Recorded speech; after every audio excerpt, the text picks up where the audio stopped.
आपके साथ हर्ष भारद्वाज के 24/7 न्यूज देख रहे हैं आप। बिना वक्त गवाए सुपर फास्ट न्यूज की शुरुआत करते हैं।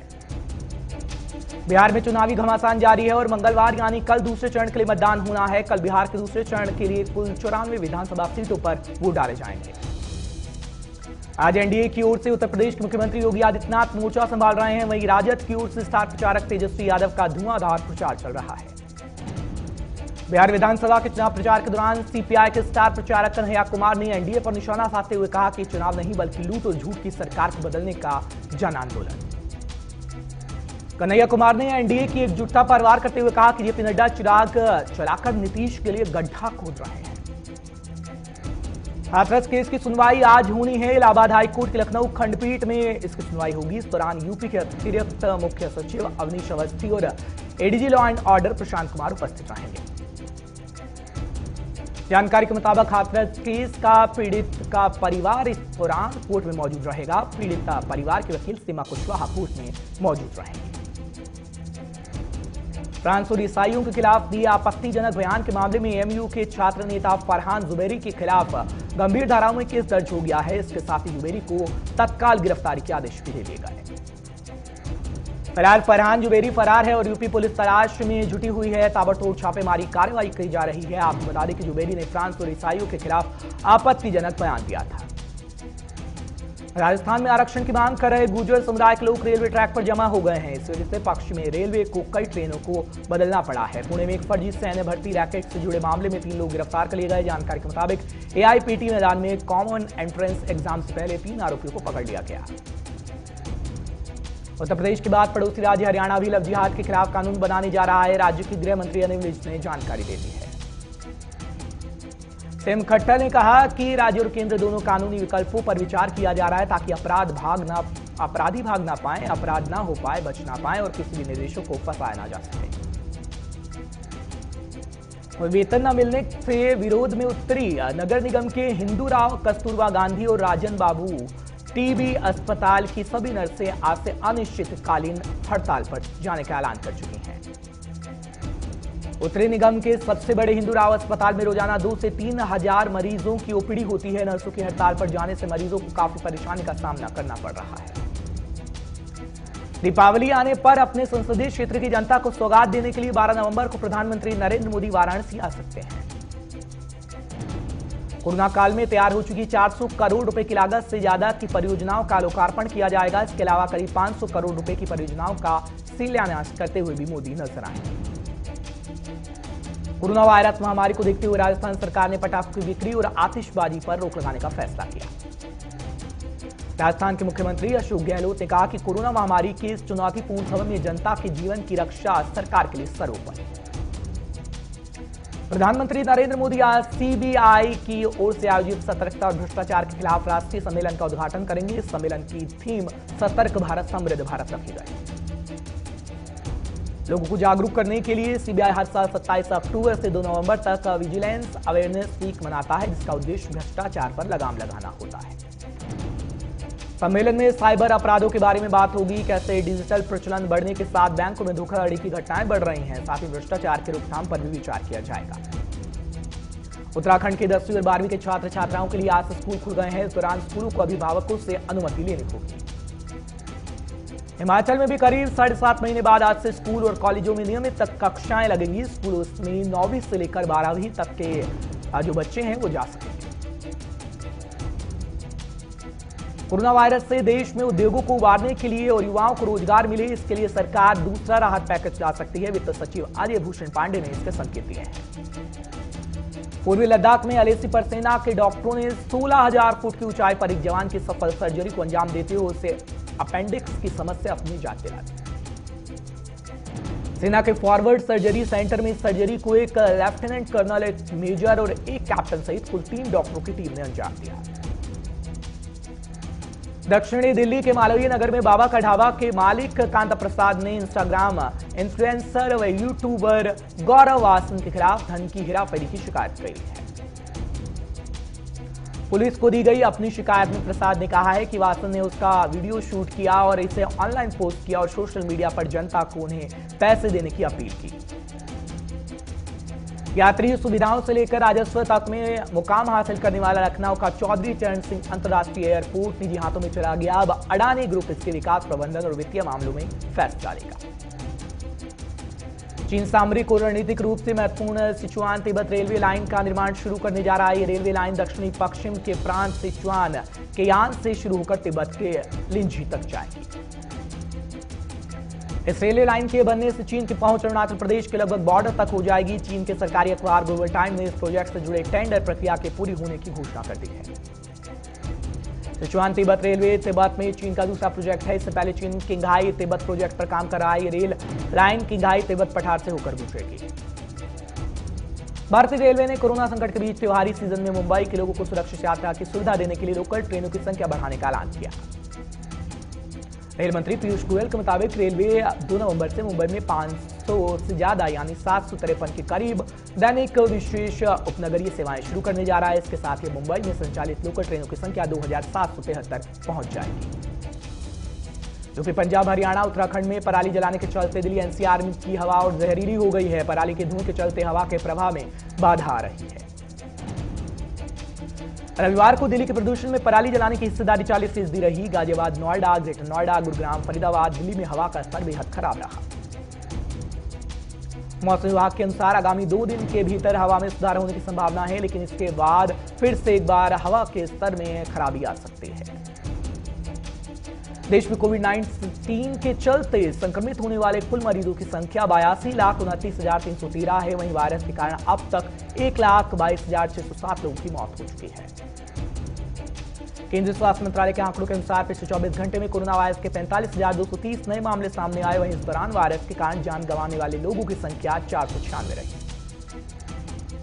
राष्ट्रीय राजधानी दिल्ली में रविवार को कोरोना संक्रमण के 5,664 नए मामले सामने आए। इसके साथ ही दिल्ली में कोरोना मरीजों की कुल संख्या 3,52,000 के पार पहुंची। हरियाणा के उप मुख्यमंत्री दुष्यंत चौटाला ने कहा कि पंजाब, चंडीगढ़ और हाईकोर्ट पर अपना हक छोड़ें तो हरियाणा भी विचार कर सकता है। अकेले हरियाणा के हक छोड़ने से कोई फायदा नहीं।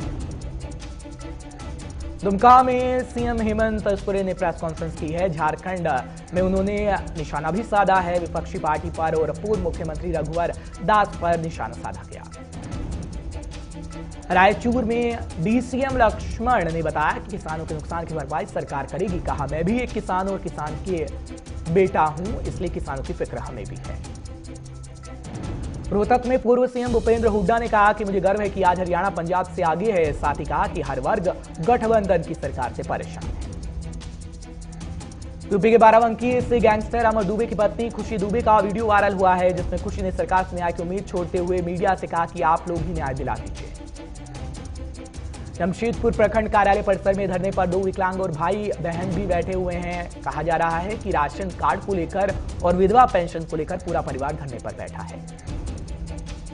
देहरादून में डॉक्टर भक्त दर्शन उच्च शिक्षा गौरव पुरस्कार 2020 का आयोजन किया गया है, जिसमें सीएम त्रिवेंद्र भी शामिल रहे। बेंगलुरु विधानसभा उपचुनाव के लिए बीजेपी पर पैसे बांटने का आरोप लगा है। कांग्रेस प्रत्याशी और सांसद ने वीडियो पेश करते हुए दावा ठोका। यूपी के हमीरपुर जिले में सैकड़ों किसानों ने सड़क जाम करते हुए हंगामा काटा। जानवरों द्वारा फसल को नुकसान पहुंचाने से किसान नाराज दिखे। जोधपुर पुलिस ने 12 ग्राम अवैध स्मैक के साथ एक तस्कर को गिरफ्तार किया। साथ ही पिकअप गाड़ी भी जब्त कर ली है।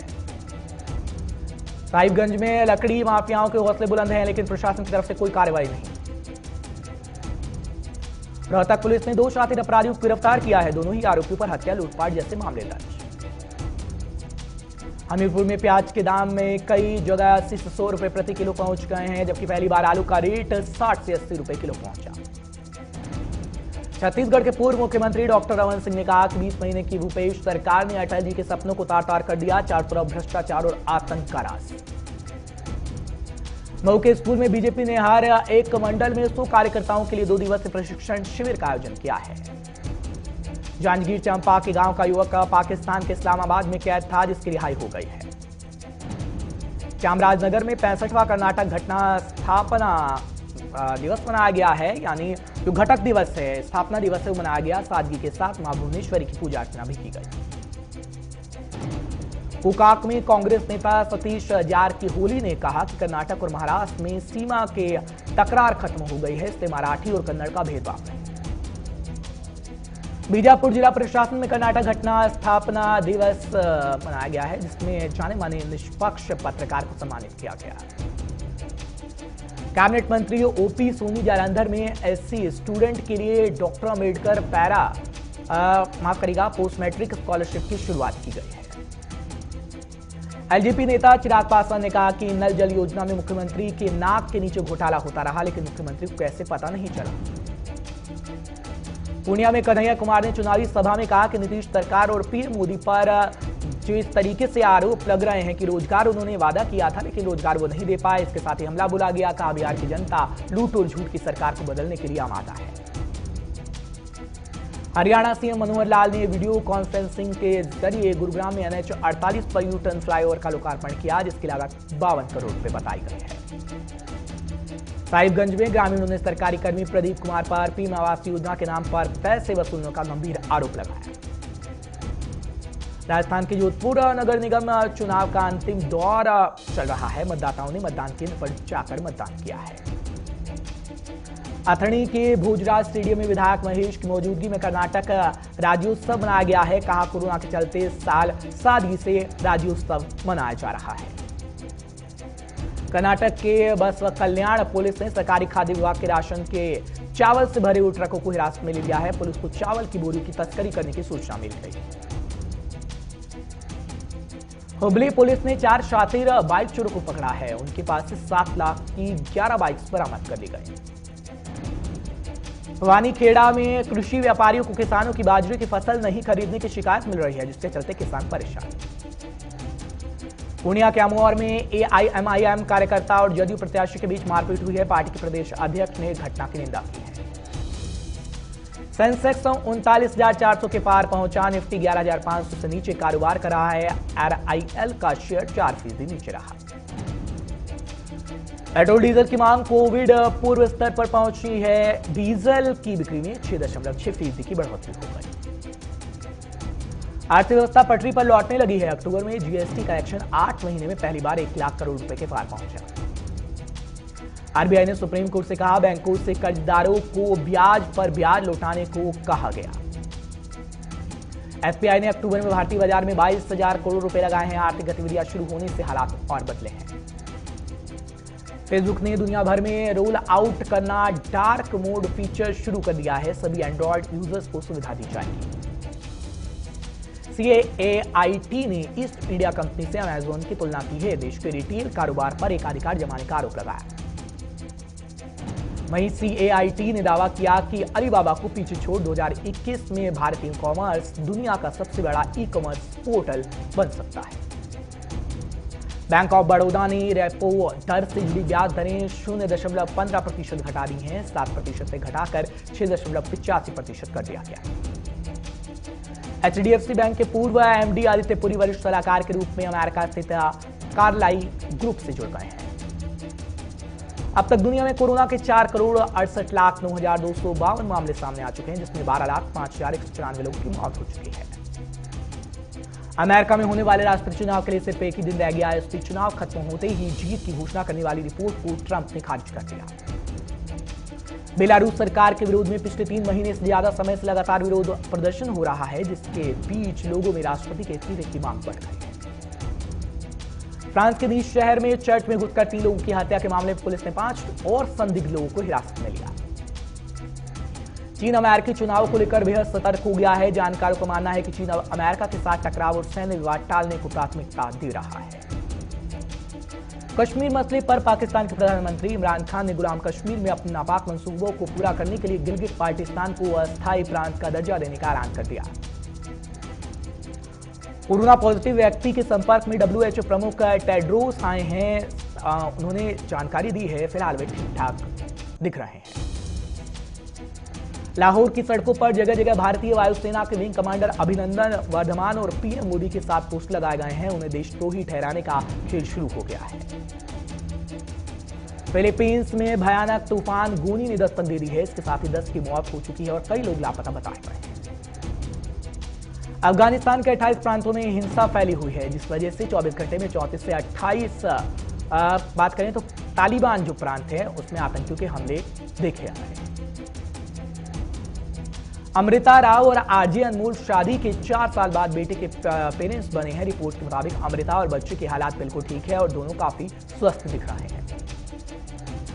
मीटू पर विवादित बयान देने वाले मुकेश खन्ना को दिव्यांका त्रिपाठी ने पुराने ख्याल वाला बताया है। कहा, इसी के साथ सुना मोहापात्रा बोली मुकेश खन्ना मंदबुद्धि है।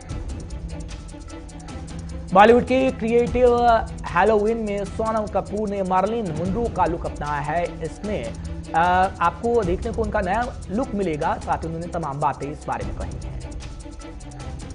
कोरोना के चलते शाहरुख खान ने अपने जन्मदिन पर मन्नत के बाहर जुटने वाली फैंस की भीड़ से कहा है कि इस बार का प्यार थोड़ा दूर से आए। अभिनव कोहली ने श्वेता पर संगीन आरोप लगाए हैं। बोले 5 दिनों से बेटा लापता है। श्वेता उसे बिना बताए अनजान जगह ले गई हैं। अब बेटे की कस्टडी पाने के लिए लीगल एक्शन अभिनव कोहली लेंगे।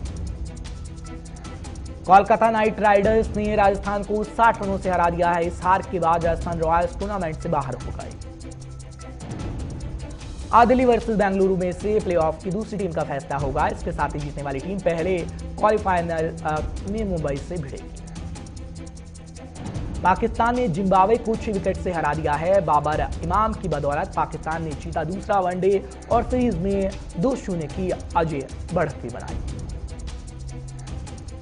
जियो को वुमेन्स T20 चैलेंज के 2020 संस्करण का टाइटल स्पॉन्सर बनाया गया है, जिसके भारतीय क्रिकेटर कंट्रोल बोर्ड ने कुछ दिन पहले घोषणा कर दी थी। दिल्ली कैपिटल के खिलाफ जीत दर्ज करने वाले मुंबई इंडियंस के अस्थायी कप्तान किरोन पोलार्ड ने कहा, रोहित ठीक हो रहे हैं तो जल्द रोहित की वापसी हो सकती है। सुपरफास्ट न्यूज में फिलहाल इतना ही। देश दुनिया के तमाम खबरों के लिए आप बने रहिए हमारे साथ।